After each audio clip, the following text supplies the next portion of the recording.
Младата македонска жена не може да стане бизнисмен, бидејќи нема социјална поддршка. Таа мора сама да ги одгледува своите деца, да седи дома и да ја поддржува фамилијата. До вакви поразителни заклучоци дошол Центарот за полова еднаквост од Загреб од 3-годишното истражување на терен.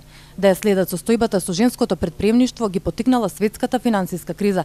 Сметаат дека поголем број на жени во бизнисот во голема мера ќе подобри економската слика во земјата. U svakom sektoru bi žene mogle naći svoje mjesto. Ono što želimo je kroz ovaj projekt... Во секој сектор жената би можела да најде свое место. Она што сакаме е преку овој проект е да ги зајакнеме женските организации и нивните мрежи и да создадеме платформи на ниво на секоја држава, која всушност ќе биде партнер на владата за создавање на подобра политика, поголема можност за подобро финансирање на жената, подготовка на стратешка програма и обука на жените. Се надеваме дека директно ќе имаат корис од тоа. Obuke za žene, znači mi radimo, ajmo reći, stratešku pripremu, a same žene poduzetnice nadamo se da će vrlo brzo doživjeti imati korist od toga direktno. Партнер во проектот е и Македонското здружение на бизнис жени и тие сметаат дека потенцијалот кај македонската жена не е искористен. Жената да ги даде истите права кои што ги има мажот, значи да почне свој собствен бизнис веднаш по школувањето, кога фактички може да го изнесе тоа што го научи. За да се подобри сликата и жената да стане рамноправен партнер во бизнисот, потребна е поддршка од сите локални државни институции. Се направи на повисоко ниво на координација на сите фактори кои што помагаат да се дојде до крајната цела, тоа е поголема улога на жената во предприемаштво. Проектот Женско предприемништво се спроведува во 9 држави кои се соочуваат со ист проблем – неискористен потенцијал на жената во бизнисот.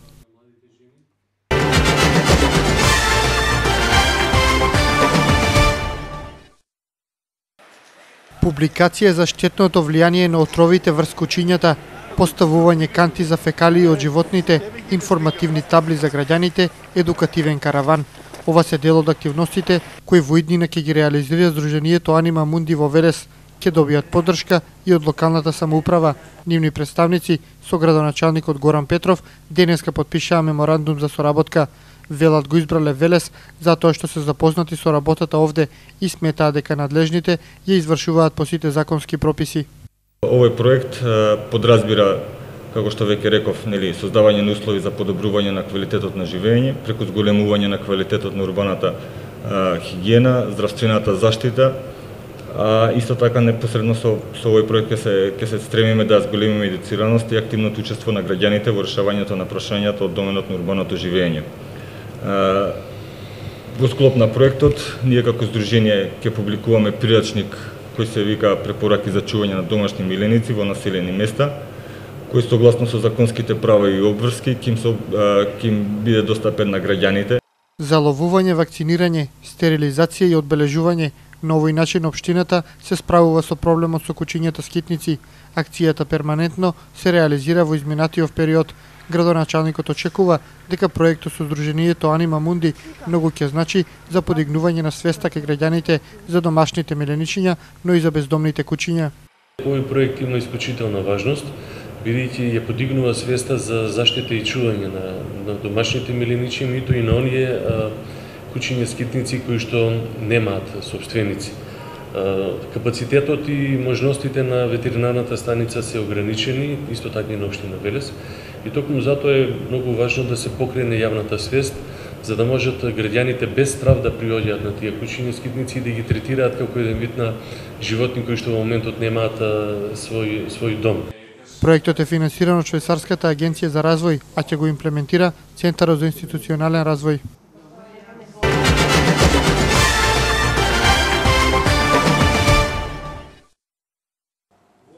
Велешките наставници учат како да откријат дали ги применуваат вистинските образовни процеси. Општината им организира работилница за самоевалуација. Според надлежните, наставниците во основните и средни училишта се трудат да го подигнат нивото на собствена едукација за време на часовите. Самоевалуацијата тргнува од многу чинители, од многу фактори. На преден план само себе испитување, само себе проверување до кој степен, до кој капацитет се носат нашите педагошки работници, до кој степен и квалитет ги пренесуваат наставните содржини во училницата и дали јас како родител сум задоволен од едукацијата, од обуката на моето дете. Процесот на самоевалуација го следат и Државниот просветен инспекторат како и Министерството за образование. Наставниците сметаат дека обуките за самопроверување им помагаат во организирање на часовите. Затоа овие работилници ни се од голема полза и во голем интерес тие се прифатени од колегите, затоа што тие имаат своја филозофија, доживотно учење, нашата професија е таква, како што ние ги учиме учениците, да учиме и ние. Со овие работилници се трудиме да ги следиме светските трендови, да фатиме чекор со Европа. Секогаш добиваме едно ново искуство и со нив се трудиме да ја подобриме нашата работа и нашите успеси да бидат поголеми. Резултатите од претходните работилници за подигнување на квалитетот на образованието ги даваат очекуваните резултати, велат надлежните. Тие ги прифаќаат наставниците, но и учениците. Они настојуват, имат посакување и се трудат да професионално го подигнат ниво на своето внатрешно едуцирање во училницата. Во најголем дел новините се прифатени затоа што се интересни, затоа што успехот со нив е поголем и загарантиран, но секогаш постојат и одреден дел кои што се или индиферентни спрема промените или пак воопшто не сакаат да ги променат. Денешната стручна расправа имаше две теми – индикатори и методологија на самоевалуација. Освен од Велеста, ја следеа и наставници од општините Лозово, Чашка и Градско.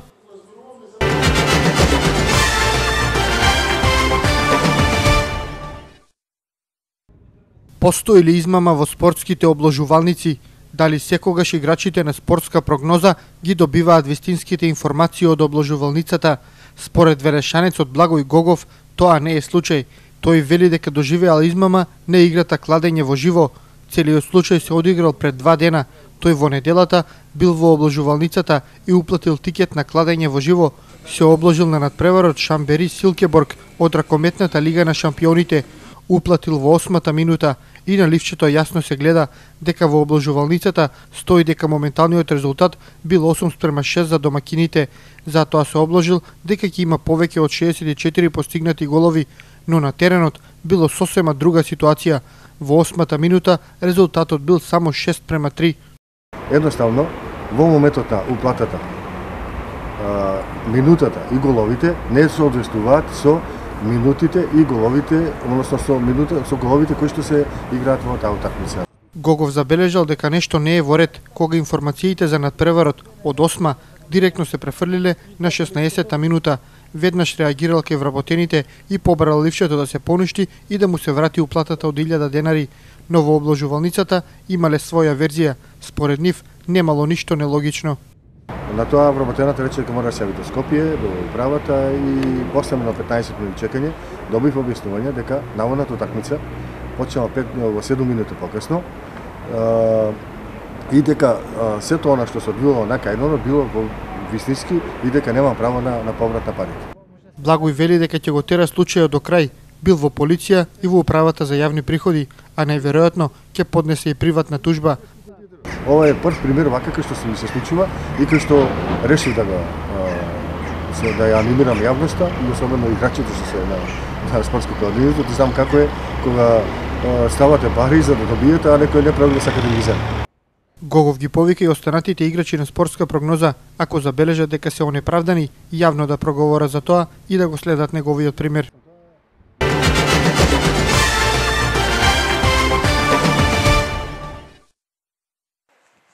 Околу 500 граѓани од зградите и куќите кои живеат на делот од улицата Оливер Китановски, паралелно со Благој Ѓорев, од раскрсницата Авона до трговскиот објект Бос, повеќе нема да газат вокал.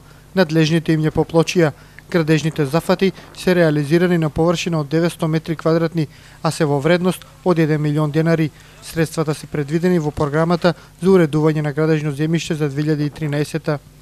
Целиот потек од истата улица обслужува преку 100 станови со околу 500 жители, преку 80 возила од станарите и 40 бетонски гаражи.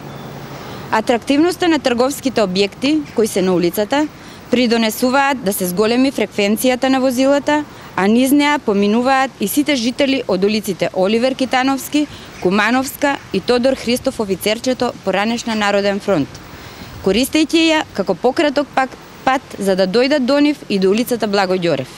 Реконструкцијата на улицата е важна за маркетите и поголемите трговски објекти кои функционираат на тој дел. Од тука секојдневно вршат дотур на стоки. Решение за оваа улица се бара години наназад. Зградите се изградени во 1968 година. Од тогаш нема партерно уредување на просторот. Реконструкцијата на оваа улица беше приоритет подолг временски период. Долги години граѓаните бараа решавање на проблемот, но за нивните барања немаше разбирање. Граѓаните кои имаат гаражи на улицата деновиве реагираа затоа што не се направи спој на улицата со тие објекти. Дел од станарите се загрижени за атмосферските води, затоа што нема ниту една шахта.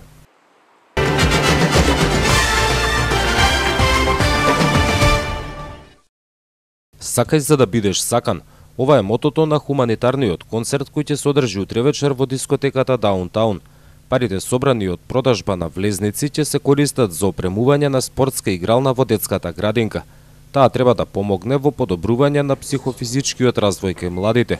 Хуманитарниот концерт го организира невладината 46664. Освен музичари од градот, ќе настапи и групата Нокаут. Предвидено е на забавата, која ќе започне во 21 часот, да настапат двајца соло изведувачи, Петре Штериов и Дарко Димов, двајца диџеи Флеш од CD радио и диџеј Мастерхип, а специјални гости на вечерта ќе бидат групата Нокаут.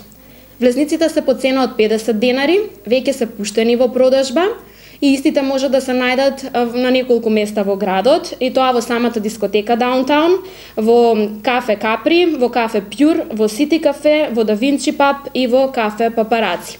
Спортската игрална ќе користат и луѓето со церебрална парализа. Поради ова во проектот се вклучени Сдруженијето на лица со церебрална парализа и штурчиња од Скопје, Сдружение за спорт, рекреација и анимација. Од тука објаснуваат дека спортската игрална значително ќе го подобри психофизичкиот раст на децата со попречен развој.